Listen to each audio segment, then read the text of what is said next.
Kuberikan kejutan berupa surat PHK dan gugatan cerai untuk suamiku. Tepat di acara ulang tahun mertua, semua orang syok dan tak menyangka.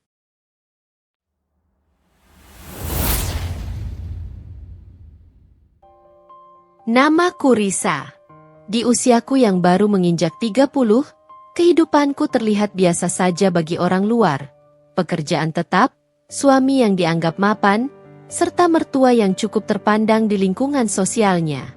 Namun, seperti rumah yang dicat rapi tetapi rapuh ketika disentuh, hidupku ternyata tidak seideal yang orang-orang kira.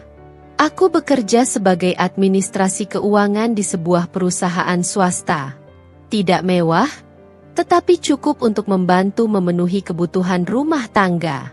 Sementara suamiku, Faiz, bekerja sebagai supervisor proyek.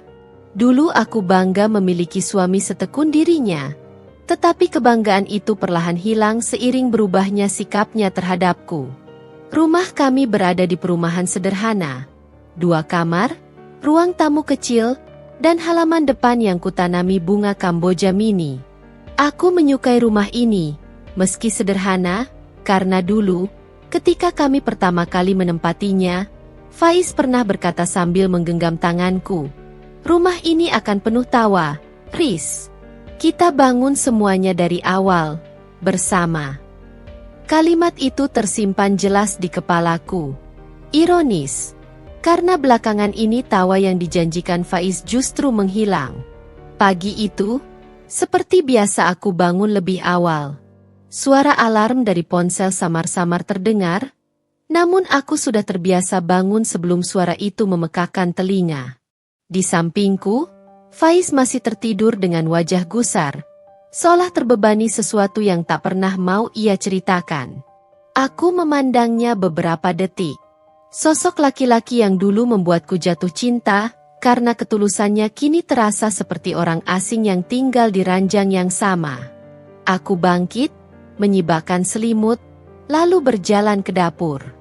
Aroma kopi hitam mulai mengisi ruangan kecil itu, disusul wangi tumisan bawang yang kupersiapkan untuk bekal Faiz.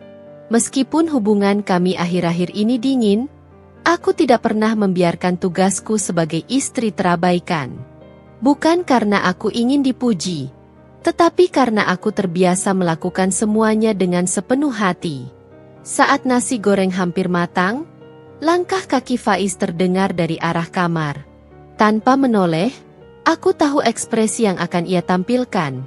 Wajah masam, datar, dan seringkali disertai helaan napas panjang seakan kehadiranku adalah sumber kekesalannya. "Pagi," ujarku pelan. Faiz tidak menjawab. Ia hanya mengambil gelas, menuang kopi yang baru kuseduh, lalu duduk sambil memandang layar ponselnya. Cahaya layar memantul di wajahnya, memperlihatkan alis yang berkerut. Diam lagi. Dulu, setiap pagi ia selalu memelukku dari belakang ketika aku memasak. Sekarang, jarak kami terasa seperti 2 orang yang dipertemukan karena kewajiban, bukan cinta.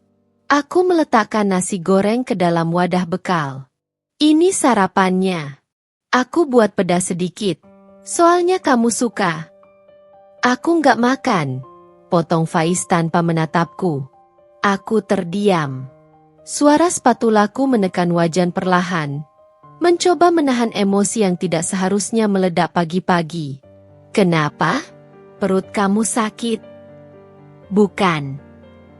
Wajahnya tetap ke arah ponsel. "Ada acara pagi ini. Sarapan di luar." Aku menelan ludah, mencoba memahami. "Oh, baik."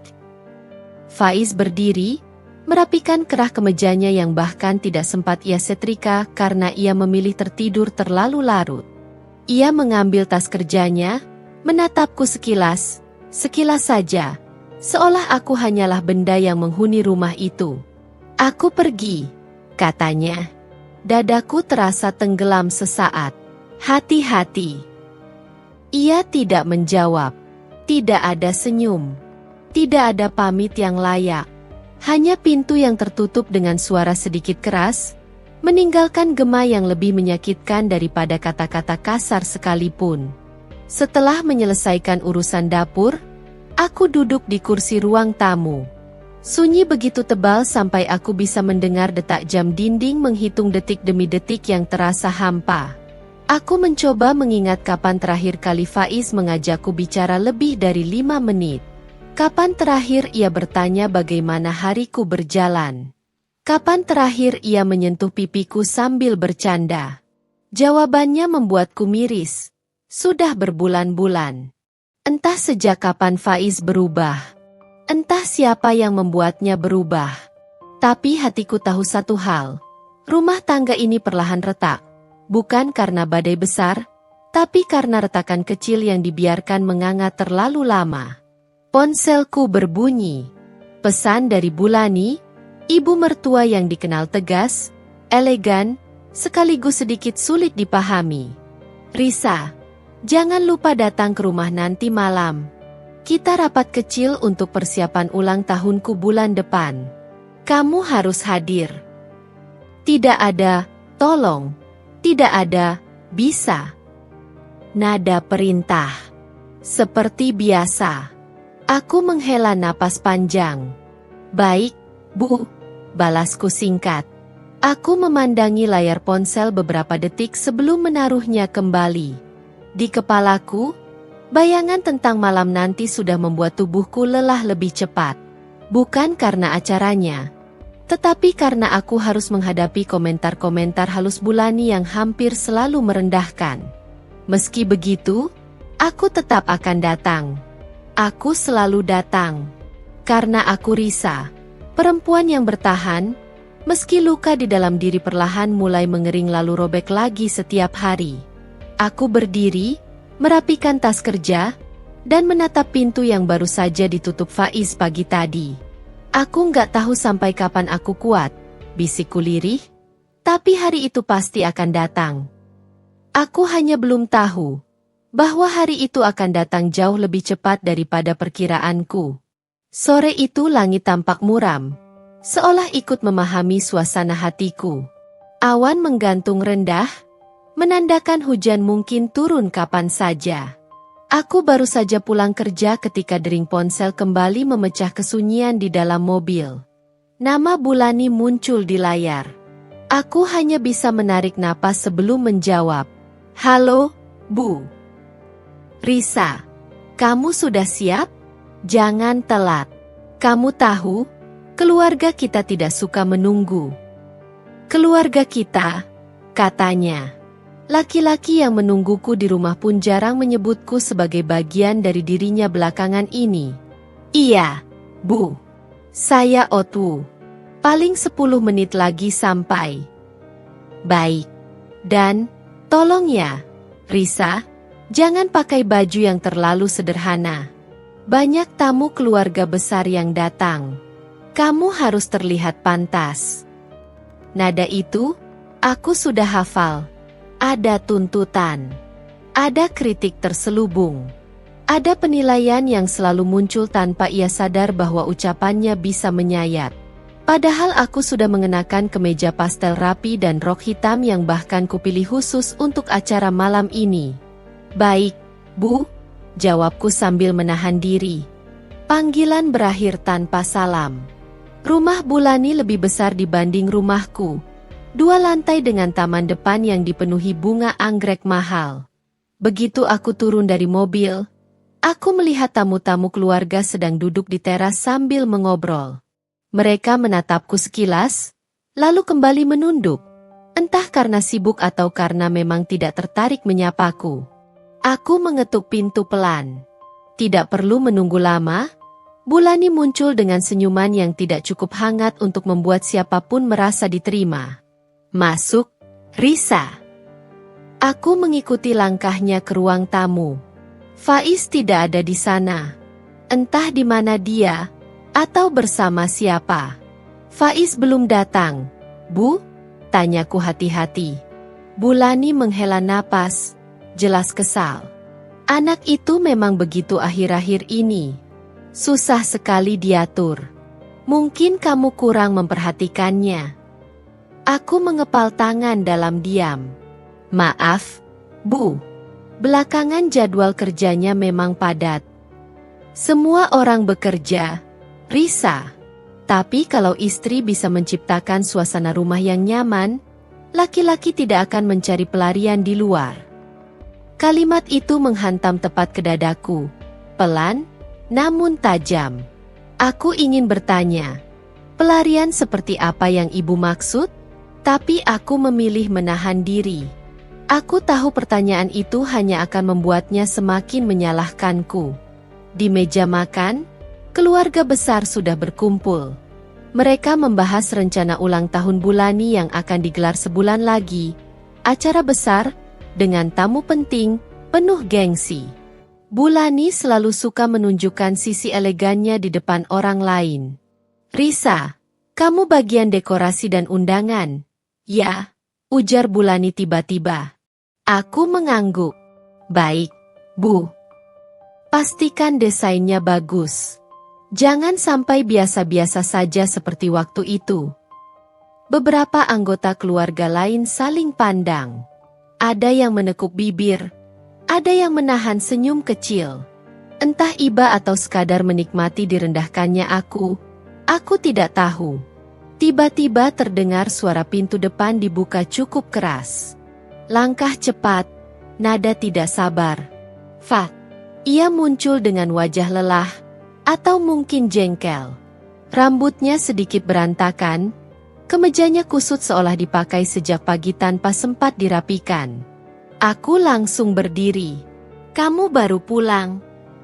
Ada rapat. Jawabannya datar, tanpa menatapku.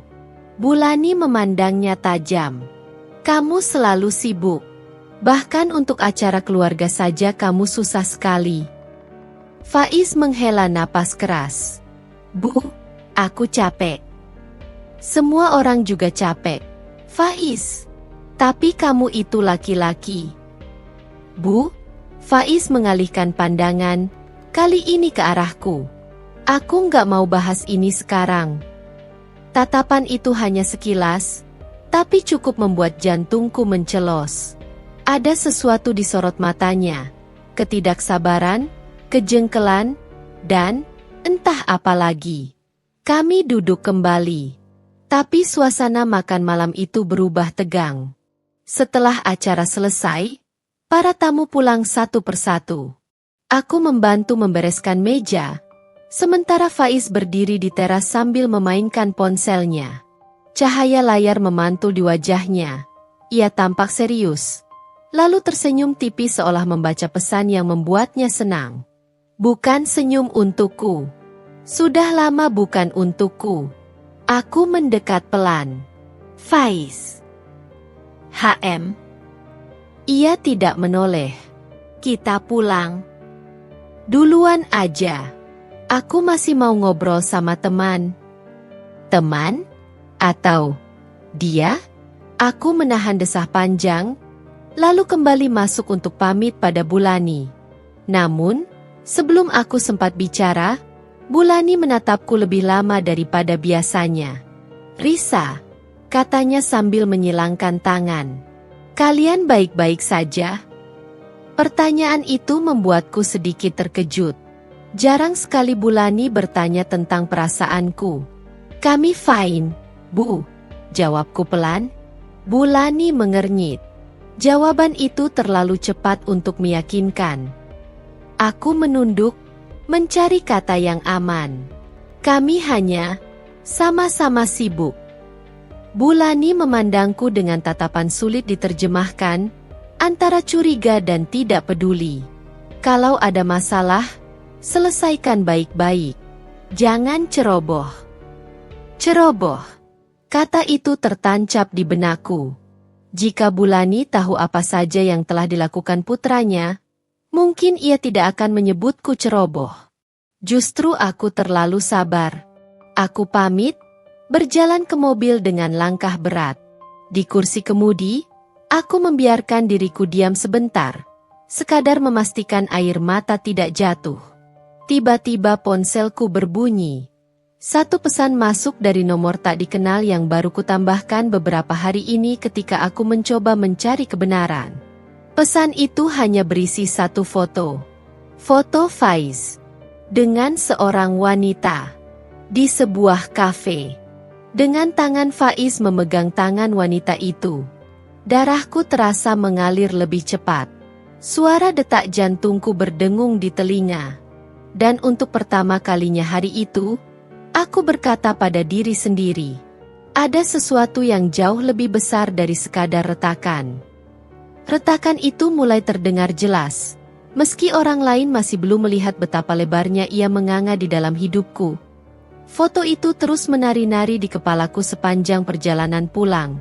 Wajah Faiz, suamiku, laki-laki yang pernah bersumpah menjagaku, duduk di depan seorang wanita yang jelas bukan kerabat.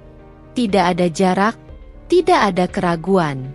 Cara ia menggenggam tangan wanita itu, bukan cara seorang lelaki yang sekadar berteman. Sesampainya di rumah, aku duduk di sofa tanpa menyalakan lampu. Gelap terasa lebih jujur daripada cahaya malam itu. Dalam kegelapan, aku bisa merasakan seluruh bagian diriku runtuh sedikit demi sedikit. Aku memegang ponsel erat-erat. Foto itu kutatap lagi. Seakan mataku berharap ada kesalahan, ilusi, atau sudut pandang salah. Tapi semakin kutatap, semakin jelas luka itu menganga. Aku memejamkan mata, menarik napas panjang. Faiz, bisikku samar, apa kamu benar-benar berubah sejauh ini? Suara derit pintu depan membuatku tersentak. Faiz pulang. Jam menunjukkan pukul hampir 11 malam. Aku tetap duduk di sofa, membiarkan waktu menegangkan udara. Lampu ruang tamu menyala.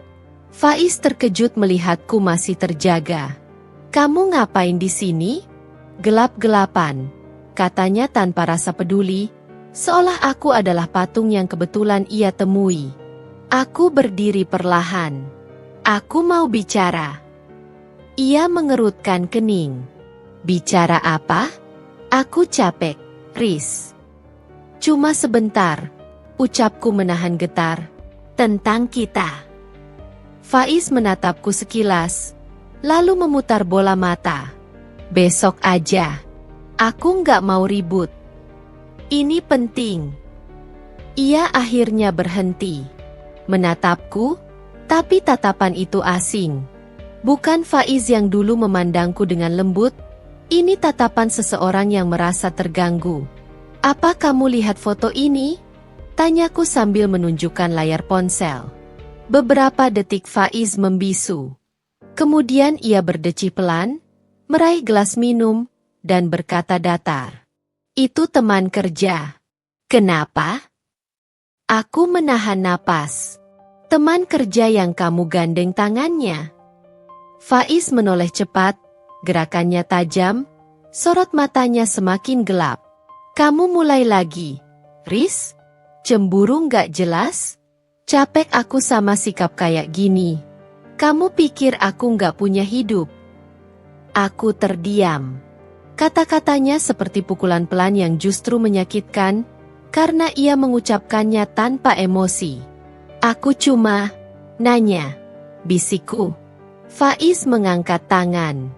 Sudah, jangan bahas ini. Aku mau tidur. Ia melewatiku begitu saja. Begitu saja.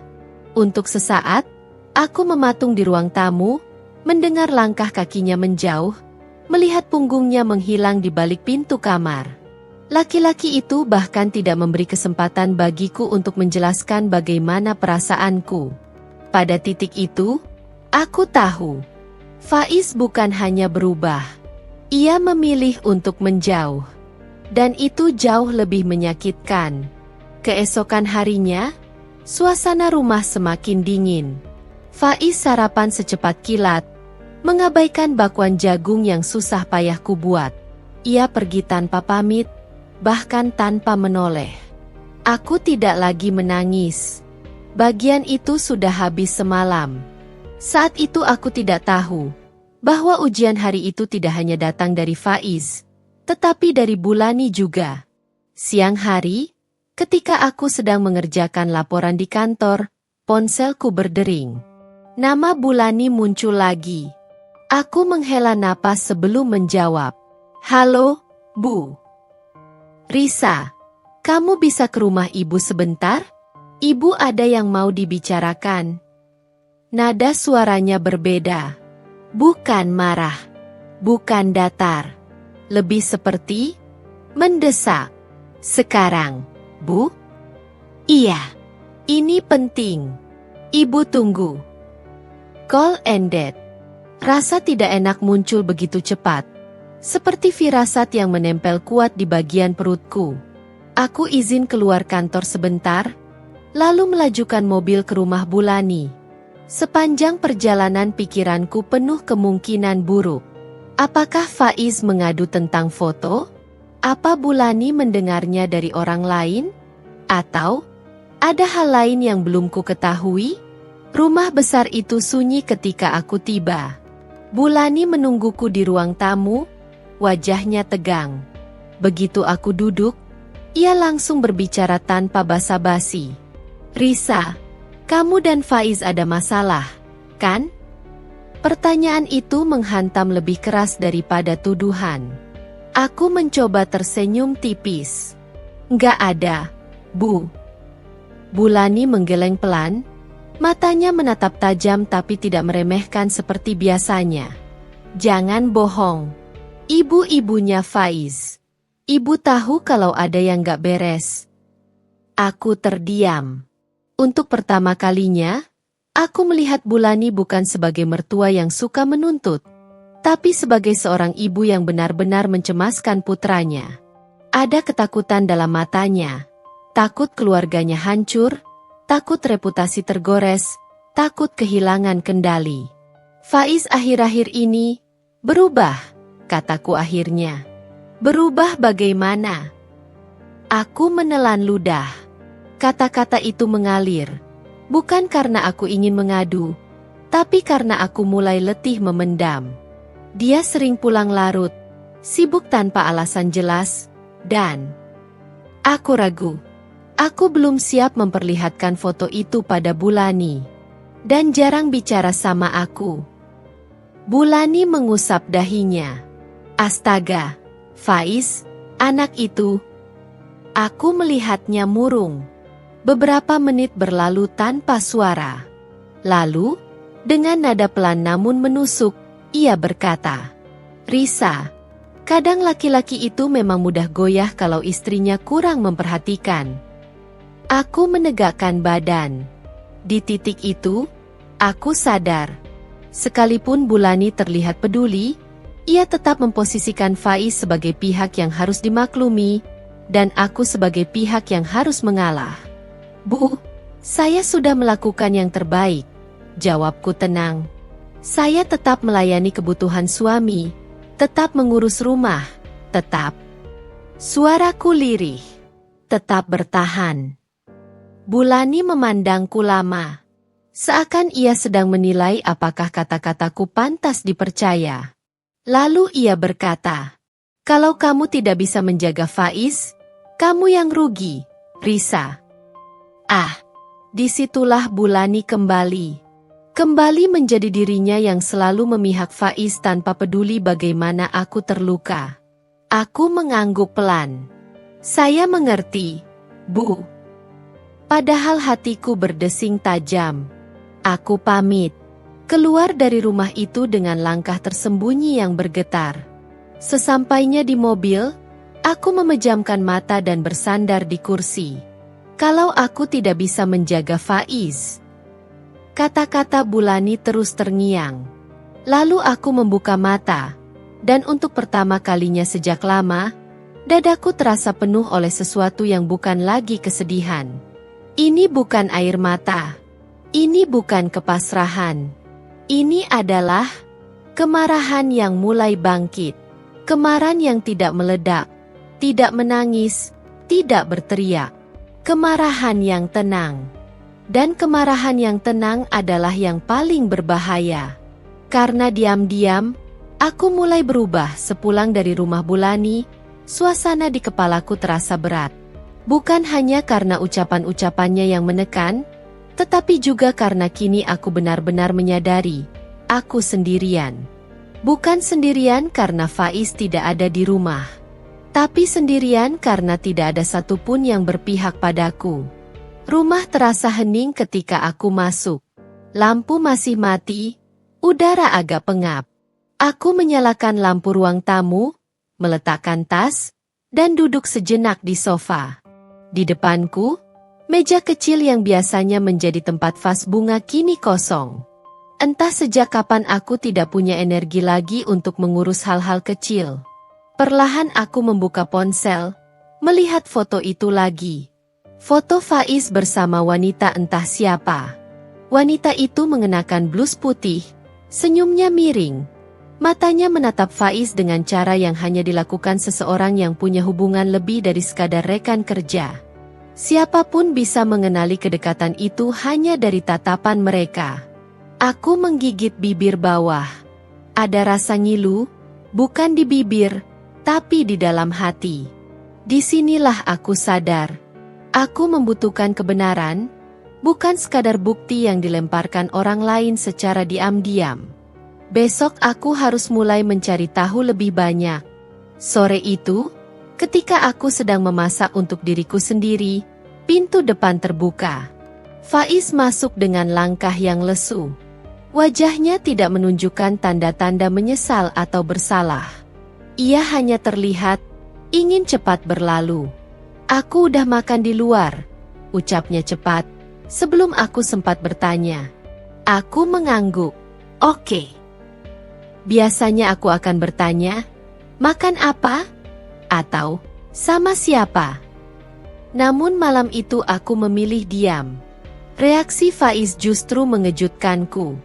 Ia menatapku sekilas, agak terkejut melihat aku tidak bertanya apapun. Tidak menginterogasi. Tidak menuntut. Tidak merengek. Justru realitas itu membuatnya tampak gelisah. Kamu? Gak mau nanya aku makan sama siapa? Suaranya pelan. Aku menatapnya sebentar. Enggak. Ia terdiam. Tidak menyangka. Aku melanjutkan memasak tanpa menoleh lagi. Dan untuk pertama kalinya sejak lama, aku melihat Faiz kehilangan kata-kata. Malam itu suasana makan malam sunyi. Aku duduk sendirian meskipun Faiz sudah masuk ke kamar. Aku tidak memanggilnya, tidak memaksa, tidak menawarkan piring. Diam-diam aku merasa seperti seseorang yang sudah melewati tahap kecewa. Mungkin benar, keheningan lebih menakutkan bagi orang yang berbuat salah dibanding ribut-ribut panjang. Setelah makan, aku mencuci piring sambil berpikir, ada sesuatu yang berubah hari ini. Bukan Faiz, bukan aku. Tapi caraku memandang hubungan ini. Jika sebelumnya aku bertahan karena rasa cinta, kini aku bertahan karena aku ingin melihat sampai sejauh mana laki-laki itu akan menjatuhkan dirinya sendiri. Ketika aku hendak tidur, ponselku berbunyi lagi. Nomor yang sama seperti pengirim foto kemarin. Kali ini sebuah pesan pendek. Kamu mau tahu lebih? Aku punya rekaman suara mereka. Jantungku berdegup cepat. Telapak tanganku dingin. Beberapa detik aku hanya menatap layar. Menimbang apakah aku harus membalas atau tidak. Bagaimanapun, menerima informasi dari orang yang tidak kukenal memiliki risikonya sendiri. Namun hatiku sudah terlalu lama menahan curiga. Apa maksudmu? Tulisku. Tak lama kemudian, satu file suara masuk. Aku menekan play. Suara Faiz terdengar pertama kali. Suaranya berat, santai, dan terlalu lembut. Bukan nada yang pernah ia gunakan padaku belakangan ini. Kamu jangan khawatir. Risa itu nggak bakal curiga.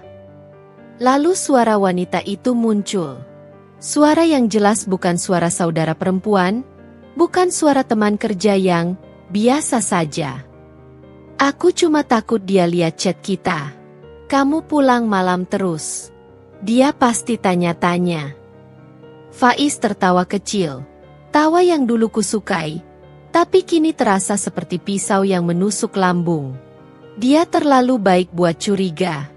Lagian, hubungan kita juga cuma sementara kok. Pikiranku berhenti di kalimat itu. Cuma sementara? Aku? Hanya batu loncatan?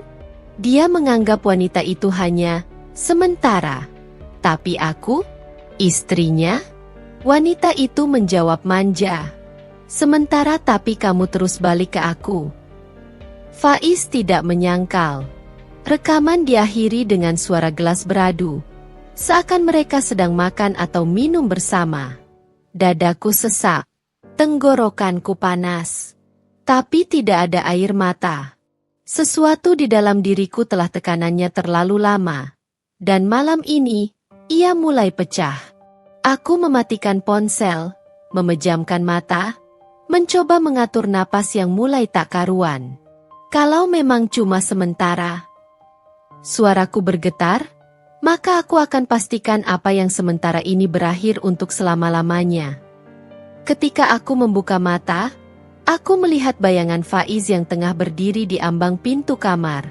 Ia menatapku lama, seakan mencoba membaca ekspresiku. Sebelum aku sempat bertanya, ia berkata pelan, "Risa, besok malam, ibu mau kumpulkan keluarga lagi. Ada pembahasan tambahan untuk acara ulang tahun." Aku mengangguk tanpa emosi. "Oke." Faiz terdiam, lalu berkata sesuatu yang membuatku makin yakin ada yang ia sembunyikan.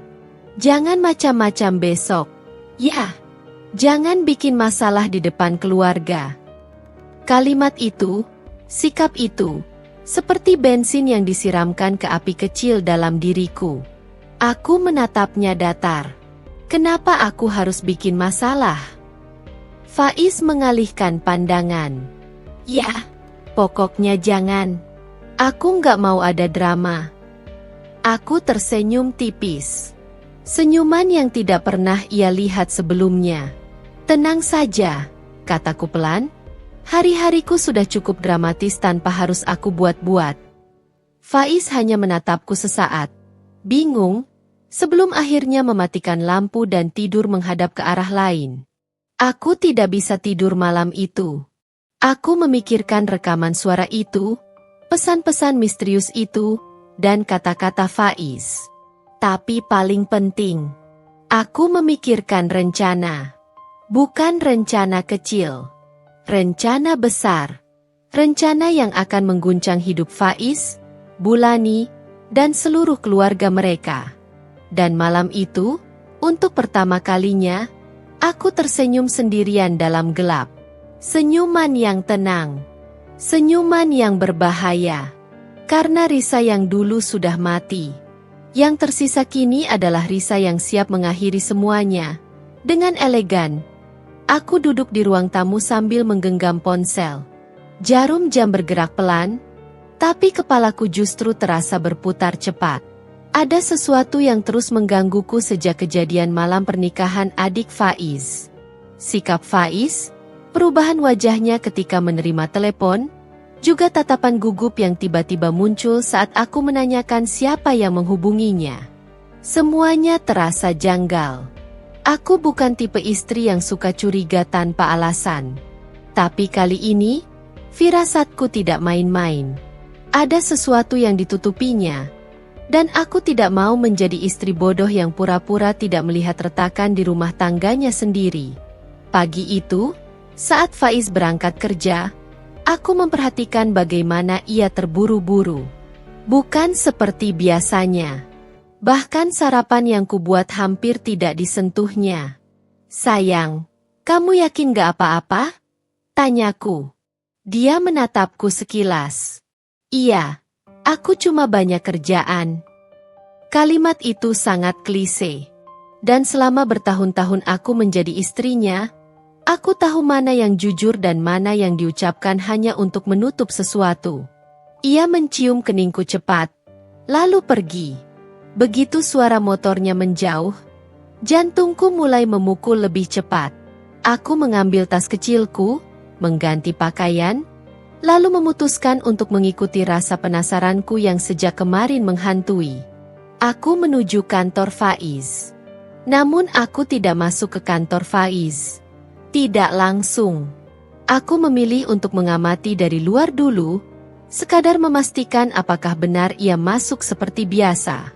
Aku berdiri di seberang gedung sambil membawa kopi take away, agar tidak tampak mencurigakan. Setelah 30 menit, pintu lobi terbuka. Faiz muncul. Dan bukan hanya dia. Di sampingnya ada seorang perempuan berambut panjang, mengenakan blus krem dan rok pensil. Cara mereka berjalan berdampingan, terlalu dekat, terlalu nyaman. Wanita itu tersenyum kecil sambil menepuk lengan Faiz. Faiz tertawa pelan. Darahku langsung berdesir. Tanganku gemetar, tapi aku menahan napas.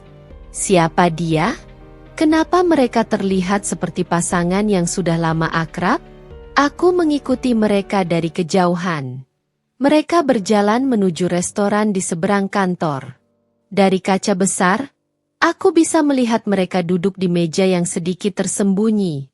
Wanita itu menyerahkan sesuatu, map berwarna biru, lalu mereka membicarakannya dengan serius.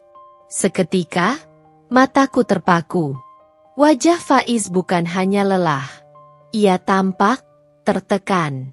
Seolah ada beban yang selama ini disimpannya sendiri.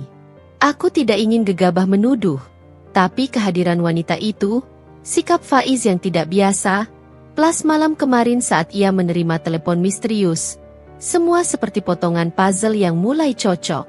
Aku menelan ludah. Apakah ini tentang pekerjaannya? Atau dia sedang dekat dengan wanita lain? Aku mencoba berpikir waras. Aku tidak mau menuduh tanpa bukti. Tapi hatiku jelas terluka melihat kedekatan itu. Aku mengambil beberapa foto dari balik kaca mobil yang kuparkirkan agak jauh. Tidak untuk memeras. Bukan. Tapi untuk berjaga-jaga jika suatu saat aku harus buka suara, di hadapan orang-orang yang selalu menempatkanku sebagai istri tidak berguna. Termasuk Bulani. Setelah pertemuan itu, Faiz terlihat kembali ke kantor. Namun wanita itu pergi menggunakan ojek online. Aku mencatat namanya dari papan lanyard yang sempat tampak ketika ia berdiri. Nadia Firmansyah. Nama itu tidak kukenal. Tapi jelas dia bukan orang biasa di hidup Faiz. Cara mereka berbicara terlalu dekat untuk sekadar urusan kantor. Aku kembali ke rumah dengan kepala penuh pertanyaan dan dada sesak. Saat aku membuka pintu rumah, aku disambut suara Bulani yang entah sejak kapan berada di dalam rumahku. "Risa, kamu dari mana?" Tanyanya sini sambil melipat tangan di dada.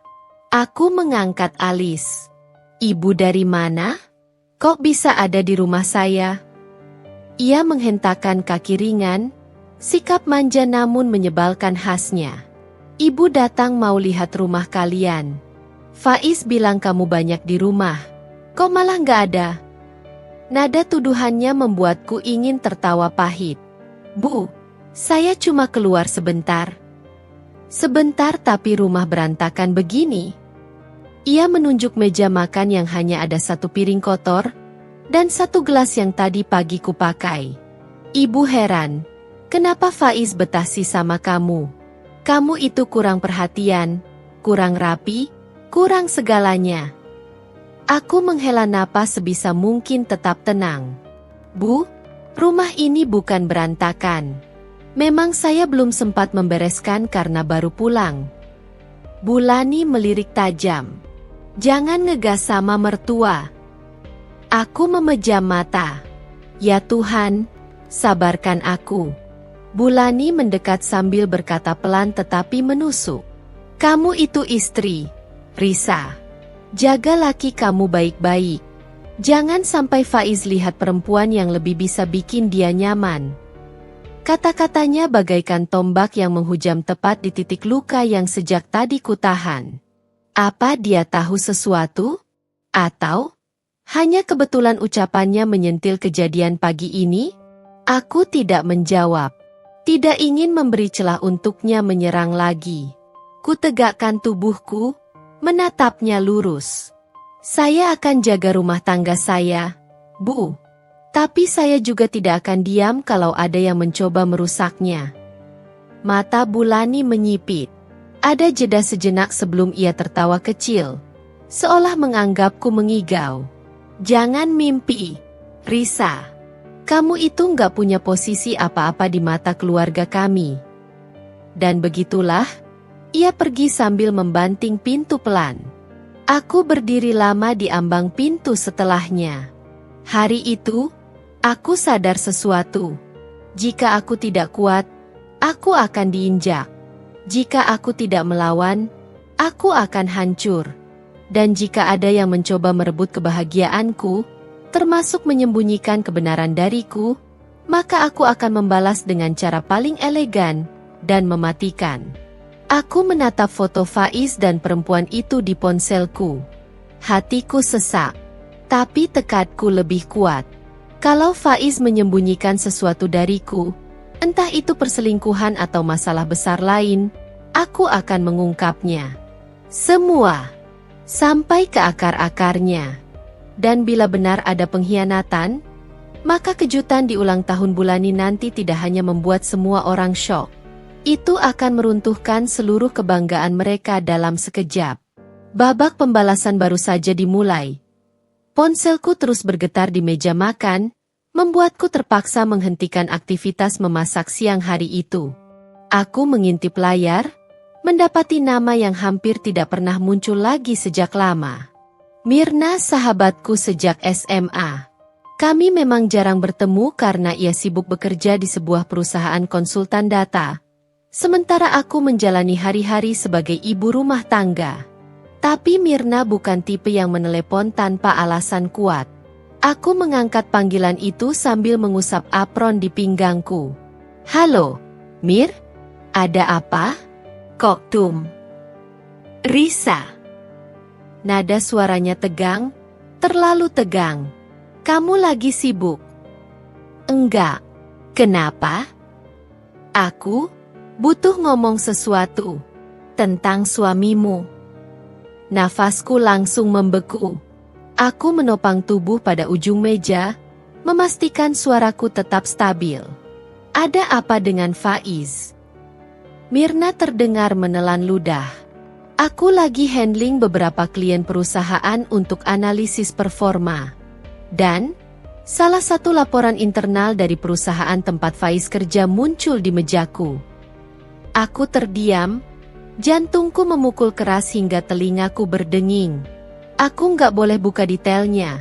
Tapi begitu aku lihat nama Faiz di daftar, aku langsung panik. Riz, kamu harus denger ini. Mir, ngomong aja. Suaraku bergetar. Faiz sedang diselidiki. Diselidiki apa? Ada dugaan pelanggaran serius di departemennya. Entah dia terlibat langsung atau cuma kena imbas. Tapi, namanya ada dalam laporan investigasi internal. Kakiku melemas. Aku harus duduk. Aku nggak tahu apakah dia cerita sesuatu ke kamu, lanjut Mirna. Tapi ini bukan hal kecil. Dan kalau terbukti, Faiz bisa kehilangan pekerjaannya. Aku mengusap wajahku, mencoba memahami semuanya. Pantas Faiz pulang dengan tekanan berat. Pantas dia sering menerima telepon misterius. Pantas dia tampak dekat dengan perempuan bernama Nadia. Tidak selalu perselingkuhan. Mungkin itu terkait pekerjaannya. Atau bisa jadi dua-duanya. Mir, siapa Nadia? Tanyaku lirih, hampir berbisik. Mirna terdiam panjang. Lengang. Risa, dari laporan yang aku lihat, Nadia itu salah satu staf HR yang ditugaskan mendampingi proses investigasi. Suasana di dapur tiba-tiba menjadi membeku. Jadi kedekatan mereka bukan hanya soal pribadi. Nadia mungkin tahu sisi gelap yang sedang Faiz sembunyikan. Atau mungkin justru sebaliknya. Mereka terlalu dekat sehingga batas profesional ikut hilang. Mirna melanjutkan dengan suara yang lebih lembut. Aku nggak tahu detailnya. Tapi kamu harus siap kemungkinan terburuk. Aku memejam mata. Ada ketakutan mengalir dalam tubuhku. Bukan hanya tentang pekerjaannya, tapi tentang kemungkinan bahwa lelaki yang selama ini kubela mati-matian, mungkin bukan sosok yang kukenal selama ini. Aku paham. Terima kasih Mir. Beneran. Sebelum menutup telepon, Mirna memberi satu nasihat terakhir. Riz, kalau Faiz beneran jatuh, pastikan kamu gak ikut tenggelam bareng dia. Lindungi dirimu. Telepon terputus. Aku menatap ponsel sambil menarik napas panjang. Mataku panas, bukan karena ingin menangis, tapi karena marah, kecewa, dan takut bercampur jadi satu. Namun satu hal jelas, aku kini punya alasan lebih kuat untuk mencari kebenaran. Sore itu, Faiz pulang lebih awal dari biasanya. Wajahnya pucat, matanya merah, seolah tidak tidur semalaman. Dia memasuki rumah secara perlahan. Ketika pandangannya bertemu denganku, ia tersenyum tipis, senyum yang jelas dibuat-buat. Kamu kenapa? Tanyaku hati-hati. Faiz menghela napas berat. Aku cuma capek. Capek atau lagi ada masalah besar di kantor? Pertanyaan itu meluncur begitu saja dari mulutku. Faiz terdiam. Dada dan bahunya bergerak naik turun. Ia menelan ludah, seolah mencari jawaban yang paling aman. Kenapa kamu tanya begitu? Aku menatapnya dalam-dalam. Aku cuma lihat kamu makin aneh beberapa hari ini. Ada getaran kecil di rahangnya, tanda bahwa dia sedang menahan sesuatu. Tapi sebelum jawabannya keluar, tiba-tiba ponselnya berbunyi. Nadia.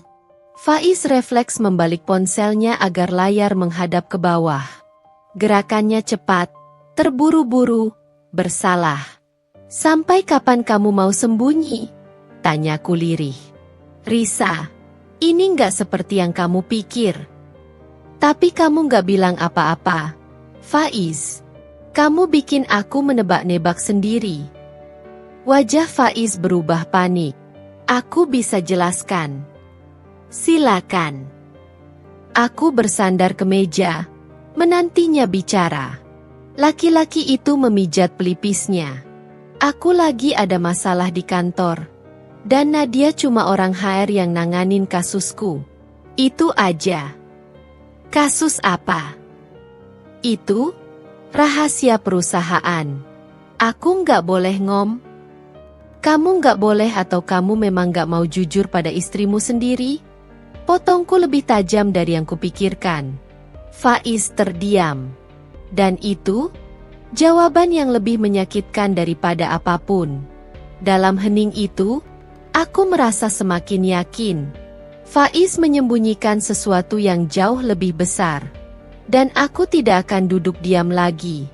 Malamnya, saat Faiz mandi, aku membuka laptopku. Mengumpulkan informasi. Menyusun potongan-potongan kecil yang kutemukan.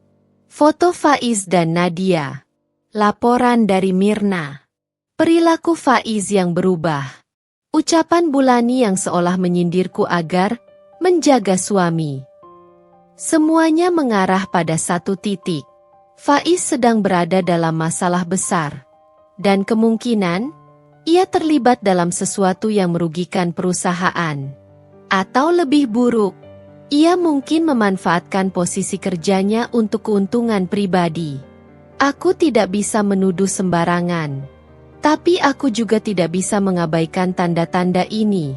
Dan jika benar ia bersalah, maka kejutan yang akan kuberikan di acara ulang tahun Bulani tidak hanya soal surat gugat cerai, tapi juga surat PHK yang membuat seluruh keluarga mereka ternganga. Aku menutup laptop dengan hati yang bergetar kuat. Malam itu, aku tidur dengan kepala penuh rencana pagi harinya. Faiz sudah tidak ada ketika aku membuka mata.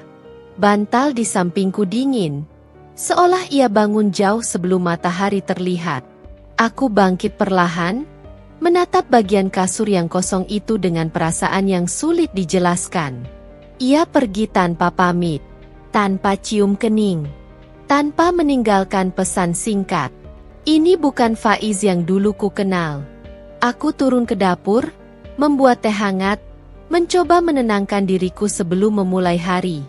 Namun baru saja aku menyiapkan sarapan untuk diri sendiri, ponselku berbunyi. Sebuah pesan masuk dari nomor tak dikenal. Kalau kamu mau tahu apa yang sebenarnya terjadi, datang ke kafe yang kutulis di bawah ini, jam 10. N. Aku menatap layar lama, jantungku berdegup cepat. Inisial itu, hanya satu orang yang terpikir. Nadia. Wanita yang kulihat berjalan berdampingan dengan Faiz. Wanita yang menelepon Faiz berkali-kali. Wanita yang bekerja di HR, terlibat dalam penyelidikan di kantor suamiku. Apa maksudnya menghubungiku? Apa dia ingin menjelaskan? Atau memanipulasiku agar tidak ikut campur? Aku menarik napas panjang. Apapun niatnya, aku harus datang.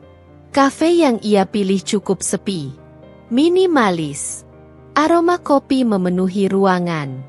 Aku masuk dengan langkah mantap, meski ada sedikit gugup di dadaku.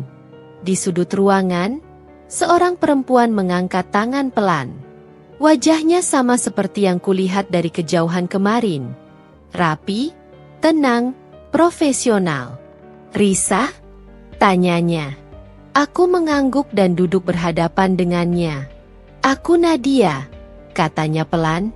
Terima kasih sudah datang. Aku mengamati ekspresinya. Ia tampak gugup, seolah pertemuan ini bukan sesuatu yang biasa ia lakukan. Ada apa menghubungi saya? Bukankah kamu seharusnya bicara dengan Faiz? Bukan saya? Nada suaraku lebih dingin dari yang kusangka. Nadia menghela napas, lalu merundukkan bahu. Aku tahu kamu melihat kami kemarin. Aku tidak menanggapi. Dia melanjutkan, dan aku juga tahu kamu pasti salah paham. Kalau begitu, luruskan. Nadia menggigit bibir bawahnya, lalu berkata, Risa, aku tidak punya hubungan apapun dengan Faiz. Tidak romantis. Tidak pribadi. Aku, bahkan sudah bertunangan. Aku sedikit terkejut mendengar itu. Namun bukan berarti aku percaya begitu saja. Lalu kenapa kalian terlihat sedekat itu? Tanyaku tanpa basa-basi. Ia menunduk lebih dalam. Kami dekat karena kasus Faiz cukup berat. Dan dia butuh tempat untuk meluapkan tekanan. Tapi bukan itu yang ingin kubicarakan. Nadia membuka tasnya, mengeluarkan amplop coklat tipis, lalu meletakkannya di meja. Ini, ucapnya pelan. Faiz tidak bilang apapun ke kamu. Dan perusahaan tidak bisa memberimu informasi resmi. Jadi aku mengambil risiko besar datang ke sini. Aku meraih amplop itu. Jemariku sedikit gemetar. Kenapa kamu lakukan ini? Tanyaku curiga. Karena Faiz bilang kamu adalah rumah satu-satunya yang dia takut kehilangan. Tubuhku menegang. Tapi dia tetap menyembunyikan semuanya dariku. Bisikku. Karena dia takut kamu pergi jika tahu. Kalimat itu menusukku jauh lebih dalam dari yang kupikirkan. Buka saja, kata Nadia. Aku membuka amplop itu perlahan. Di dalamnya ada rangkuman laporan internal perusahaan. Tidak detail, tapi cukup untuk membuat wajahku mendadak panas. Kesalahan sistem laporan keuangan ditemukan di divisi Faiz. Ada indikasi manipulasi data untuk keuntungan personal. Nama Faiz termasuk dalam daftar yang harus diperiksa lebih lanjut. Aku menutup amplop itu dengan tangan yang gemetar. Jadi Faiz benar-benar melakukan ini. Nadia menggeleng cepat. Sampai sekarang tidak ada bukti langsung bahwa Faiz pelakunya. Tapi ada bukti bahwa ia tahu tentang manipulasi itu lebih awal, dan tidak melapor. Hatiku ambruk. Dia mungkin tidak melakukan kecurangan, tapi dia diam. Dan dalam dunia kerja, itu sama saja memberi peluang kejahatan terjadi. Kenapa ia tidak melapor? Tanyaku putus asa. Nadia terdiam lama sebelum menjawab. Karena orang yang melakukan manipulasi itu adalah atasannya sendiri. Aku memejam mata keras-keras. Jadi Faiz terjebak antara dua pilihan. Melaporkan atasannya dan mempertaruhkan pekerjaannya. Atau diam dan membiarkan kesalahan berjalan, tapi sekarang ia ikut terseret. Faiz takut, Risa, tambah Nadia. Dia takut kehilangan segalanya, termasuk kamu. Aku menarik napas panjang. Perasaanku kacau, campuran sakit hati dan simpati. Tapi Nadia belum selesai. Dan, ada lagi. Ia menatapku dengan ragu. Apa lagi? Faiz menerima ancaman. Aku langsung membeku. Ancaman? Suaraku bergetar. Nadia mengangguk. Atasannya menyuruh Faiz merahasiakan semuanya. Jika Faiz buka mulut, dia mengancam akan membuat Faiz keluar dari perusahaan secara tidak terhormat. Mataku melebar. Apa maksudnya? Keluar? PHK. Nadia menggeleng kecil, wajahnya tampak ketakutan. Tidak hanya PHK, tapi memastikan reputasi Faiz hancur total. Darahku terasa dingin. Jadi, selama ini Faiz hidup dalam tekanan sebesar itu, dan aku, istrinya, tidak tahu apa-apa? Nadia lalu berkata dengan suara sangat pelan. Risa, aku bilang ini bukan untuk membela Faiz. Tapi kamu harus tahu, dia sedang terjepit. Dan dia benar-benar sendirian. Aku memeluk amplop itu erat-erat. Sekarang, semuanya mulai masuk akal. Perubahan sikap Faiz. Tatapannya yang kosong. Pulang lebih malam.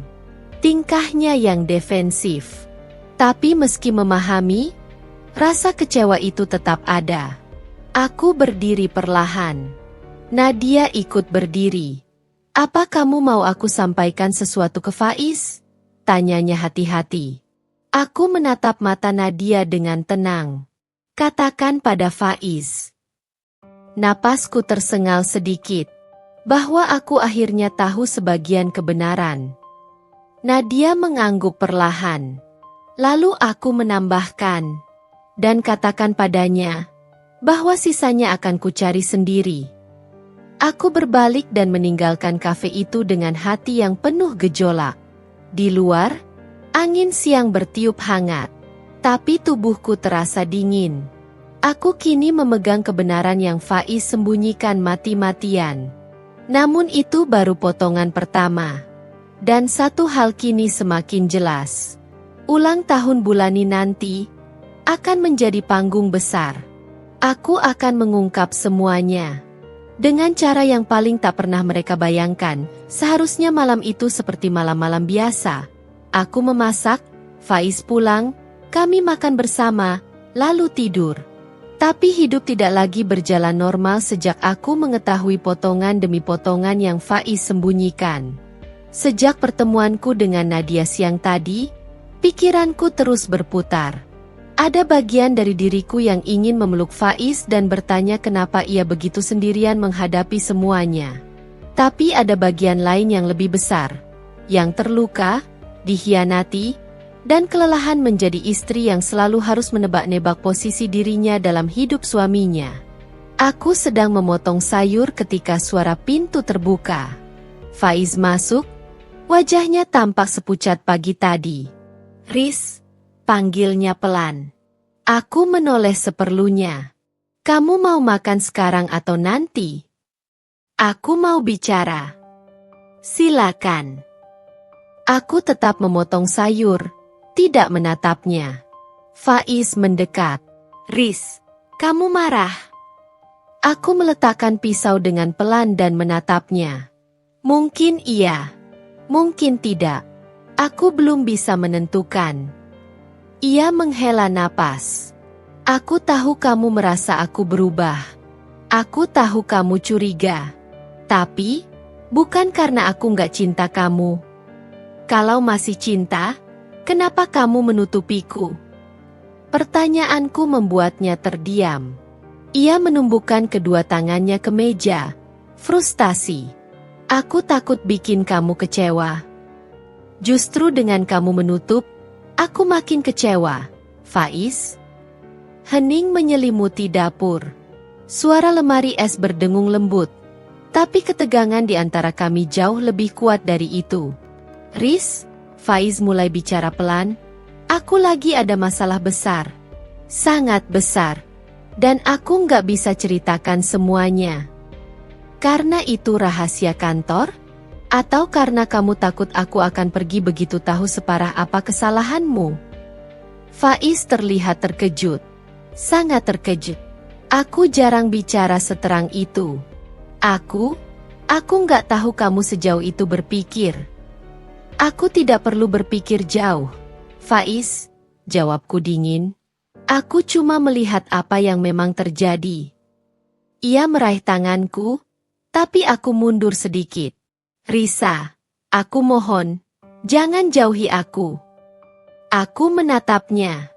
Mata itu, mata lelaki yang dulu membuatku merasa dicintai dan dihargai, kini terlihat penuh ketakutan. Faiz, ucapku pelan, aku nggak akan jauhi kamu. Tapi aku juga nggak akan diam menghadapi semua kebohongan ini. Ia menelan ludah. Rahangnya mengeras. Kamu ketemu siapa hari ini? Aku membeku sesaat. Ia menebak dengan cepat. Nadia? Tanyanya dengan suara parau. Aku tidak mengiyakan, tidak juga menyangkal. Itu sudah cukup sebagai jawaban. Wajah Faiz mendadak panik. Apa dia bilang sesuatu ke kamu? Ya, banyak. Faiz menghela napas berat, lalu memijat wajahnya. Dia nggak seharusnya. Kamu tahu kenapa aku mau dengar dia? Potongku cepat. Karena kamu tidak mau cerita. Kamu beri ruang untuk orang lain menjelaskan sesuatu yang seharusnya keluar dari mulutmu sendiri. Faiz terdiam. Penuh penyesalan, tetapi tetap membisu. Faiz. Aku mendekat, menatapnya dalam. Ini pertama kalinya aku bicara setenang tapi setajam ini. Aku tidak tahu apakah kamu bersalah atau hanya jadi korban.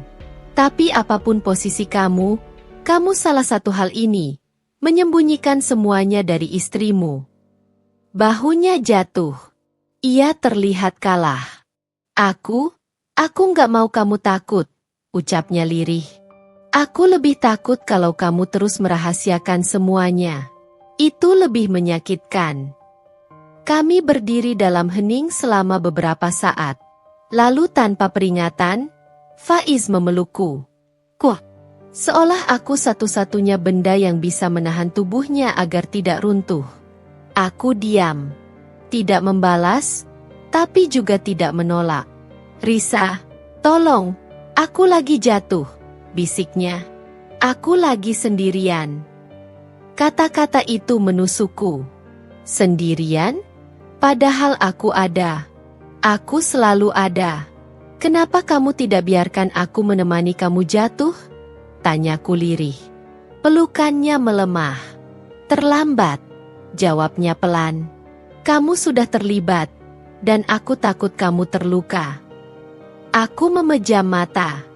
Begitu banyak emosi berkumpul jadi satu. Setelah beberapa saat, aku melepaskan diri perlahan. Faiz. Aku menatapnya dengan tatapan yang tak bisa dia baca. Aku ingin kamu jawab satu hal. Ia mengangguk. Apa? Kalau benar kamu akan kehilangan pekerjaan. Aku menahan napas. Apa kamu sudah siap jika perusahaan memecat kamu? Faiz langsung terlihat seperti baru ditonjok. Apa? Apa maksudmu tanya begitu? Aku hanya ingin tahu kesiapan kamu. Itu saja. Ia menatapku lama, lalu menggeleng lemah. Aku belum siap. Aku tersenyum kecil. Senyum yang tidak membuatku bahagia sama sekali. Kalau begitu, kamu harus siap sejak sekarang. Ia menatapku bingung. Dan aku berbalik untuk kembali memasak. Meninggalkan Faiz berdiri di tengah dapur dengan wajah penuh tanya. Namun kenyataan bahwa aku melihat air mata menggenang di mata lelaki itu sebelum ia berusaha menyembunyikannya, membuat hatiku kembali retak sedikit. Faiz bukan hanya menyembunyikan sesuatu. Ia sedang ketakutan setengah mati. Dan dalam ketakutannya, ia telah menenggelamkanku tanpa sadar. Malam itu aku tidur membelakanginya. Ia memeluk pinggangku, tapi aku hanya diam. Ada jarak besar di antara kami. Jarak yang bukan lagi bisa diselesaikan hanya dengan pelukan. Dan aku tahu, dalam waktu dekat, jarak itu akan semakin melebar. Terutama karena rencanaku sudah semakin matang. Di ulang tahun Bulani nanti, aku akan mengakhiri permainan ini. Dengan atau tanpa Faiz siap menghadapinya. Pagi itu aku bangun dengan perasaan yang berbeda. Bukan gelisah seperti biasanya, bukan pula terluka seperti minggu-minggu sebelumnya. Ada ketenangan aneh yang menyusup ke dalam hati. Ketenangan yang hanya muncul ketika seseorang sudah selesai berjuang dan memilih untuk berdiri di sisinya sendiri. Aku duduk di meja makan sambil menatap berkas-berkas yang sudah kususun rapih dalam map coklat. Surat PHK untuk Faiz, salinan bukti penggelapan uang perusahaan, dan draft gugatan cerai yang tinggal kutandatangani. Semua tersusun rapi, seperti puzzle terakhir dalam rencana panjangku. Sebelum aku sempat menyentuh cangkir teh, ponselku bergetar. Sebuah pesan dari nomor tak dikenal muncul di layar. Mbak Risa, saya pegawai toko emas tempat Bulani beli gelang. Ini struknya sudah saya fotokan. Tampaknya bukan pertama kali beliau menggunakan nama akun ibu. Aku menghela napas. Sudah kuduga. Aku membuka lampiran foto itu, jelas sekali tertera nama dan nomor rekeningku sebagai pembayar. Padahal aku tidak pernah membeli gelang itu. Ini kedua kalinya Bulani mencatut namaku untuk menutupi pengeluaran pribadinya. Bedanya, kali ini aku sudah siap. Sambil menatap foto itu, aku merasakan sesuatu dalam diriku mengeras. Tekad. Tidak ada lagi yang harus kututupi. Tidak ada lagi alasan untuk membiarkan diriku diinjak-injak demi menjaga nama baik keluarga yang bahkan tidak pernah menganggapku ada. Jika mereka ingin mengacaukan hidupku, maka mereka harus bersiap menerima balasan. Hampir tengah hari ketika pintu rumah dibanting dari luar. Faiz pulang. Aku menutup map coklat di meja makan dan duduk tegak. Ini bukan lagi Risa yang menanti-nanti kedatangannya dengan hati dipenuhi kecemasan, melainkan seseorang yang sudah menyusun strategi rapi. Faiz berjalan masuk dengan wajah muram. Tatapannya tidak semewah biasanya. Ada kegelisahan bersembunyi di balik bola matanya. Itu membuatku curiga. Ada apa? Tanyaku datar. Dia mengacak rambutnya kasar. Risa, aku dapat surat peringatan dari kantor. Aku menaikkan alis, pura-pura kaget. Serius? Faiz mengangguk cepat. Ada yang melaporkan kalau dana proyek bulan lalu tidak sesuai laporan. Mereka bilang ada bukti transfer yang mencurigakan. Padahal aku nggak merasa. Siapa sih yang tega menjerumuskanku kayak bek? Aku memotong dengan nada ringan. Mungkin memang kamu yang salah kelola. Faiz langsung menatapku. Kok kamu ngomongnya gitu? Aku tersenyum kecil. Seolah ucapan itu muncul tanpa maksud apapun.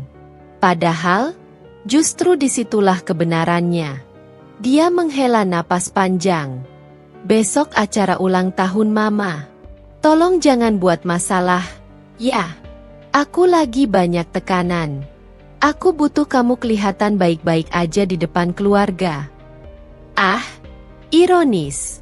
Dia minta aku menjaga citranya padahal di belakangku dia mempermalukan, merendahkan, bahkan menyembunyikan banyak hal. Aku nggak akan buat masalah, kataku lembut. Justru aku sudah menyiapkan sesuatu. Faiz tidak menangkap tanda-tandanya. Atau mungkin terlalu fokus pada kesulitannya sendiri untuk menyadari bahaya kecil yang berdenyut dalam suaraku. Sorenya, aku pergi ke kantor advokat untuk finalisasi dokumen. Semua sudah lengkap, kata Pak Dewangga, pengacaraku. Begitu ibu menandatangani ini, gugatan resmi akan kami ajukan. Untuk surat PHK, saya bangga pada kecerdikan Anda, Bu. Jarang ada istri yang menyusun laporan sebersih ini. Aku tersenyum simpul.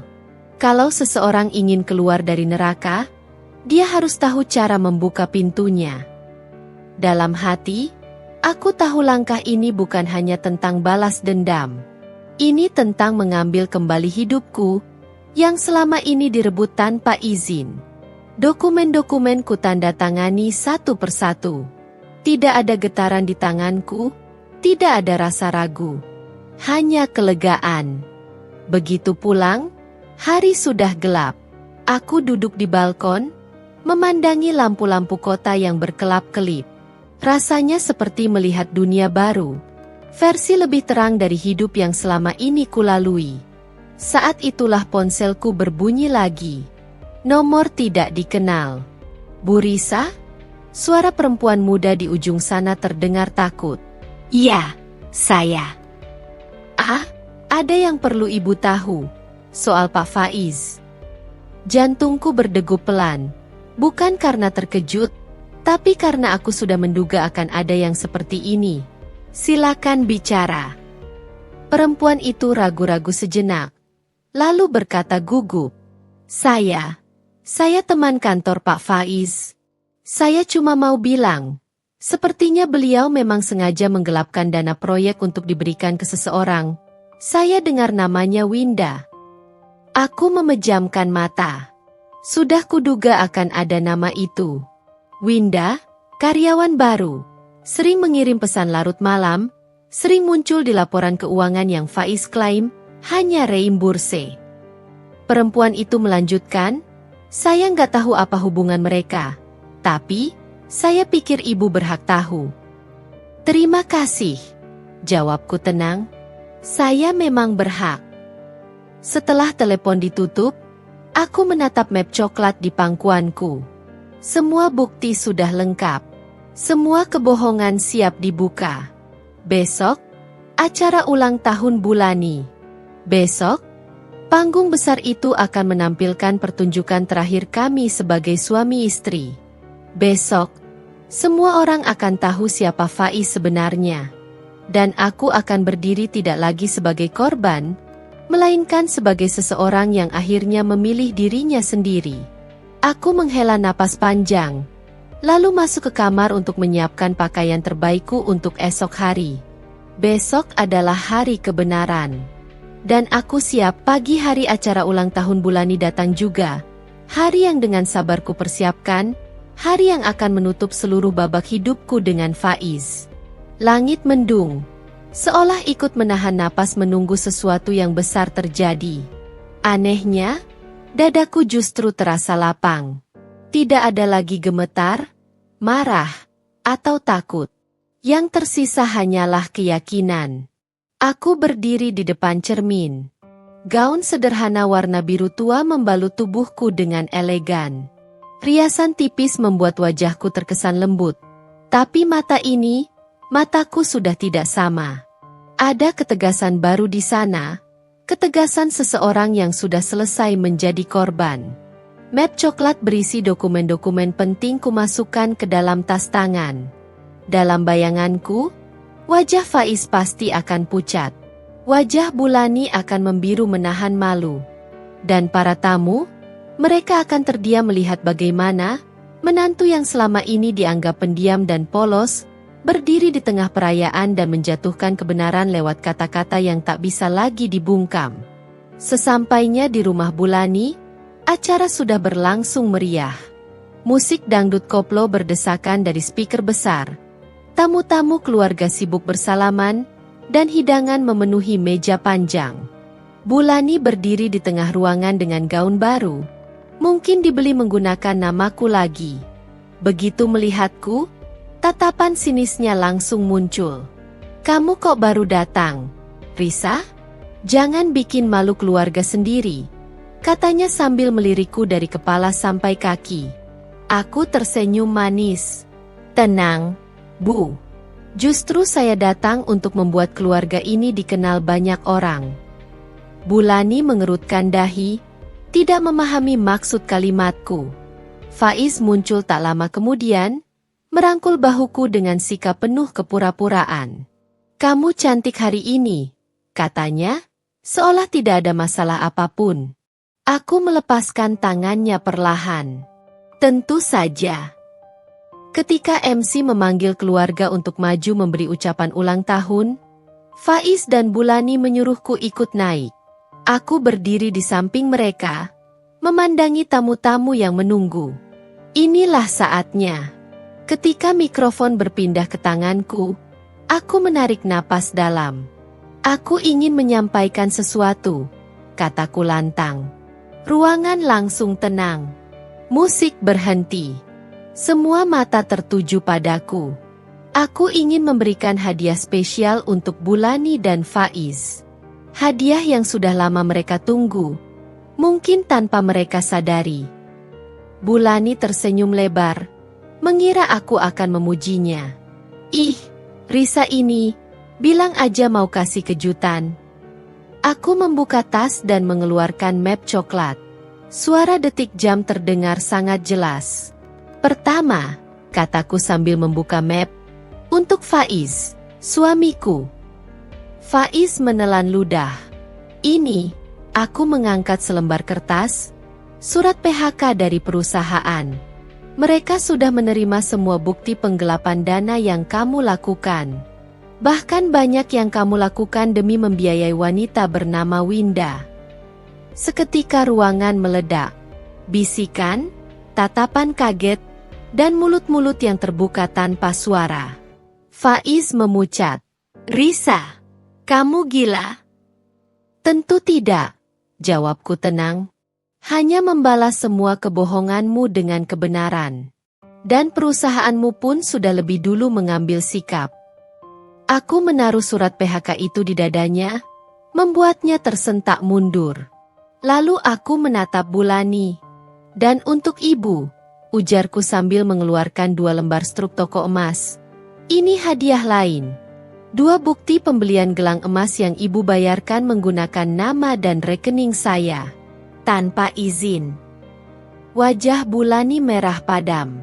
Itu salah paham. Kamu memfitnah aku." Aku mengangkat alis. "Baiklah. Silakan jelaskan pada semua tamu bagaimana anak emas keluarga bisa mencatut nama menantunya demi beli perhiasan." Gegap gempita ruangan berubah menjadi bisikan memalukan. Para tamu mulai memandang Bulani dengan mata sinis. Aku menghela napas panjang, lalu mengeluarkan dokumen terakhir. Dan terakhir, untuk Faiz. Faiz menatapku dengan wajah campur ketakutan dan kemarahan. Aku mengangkat surat itu setinggi dada. "Ini gugatan cerai. Mulai detik ini, aku tidak lagi terikat denganmu, baik sebagai istri, penjaga harga dirimu, atau kambing hitam keluargamu. Aku selesai menjadi pelampiasan." Suara tamu-tamu semakin riuh. Ada yang menahan tawa, ada yang ternganga. Faiz maju hendak merebut dokumen itu, tetapi aku menepis tangannya. "Kamu tidak akan menjatuhkan aku di depan orang banyak lagi," kataku pelan tapi tegas. MC bingung. "Bu, apakah ini bagian dari acara?" "Aku harap begitu," jawabku sambil menatap seluruh tamu, "karena inilah pertunjukan terakhir dari drama rumah tangga kami." Aku menaruh dokumen itu di meja, lalu mengambil tas. Terima kasih untuk semuanya. Aku tersenyum, terutama kepada diri sendiri, karena akhirnya aku berani keluar.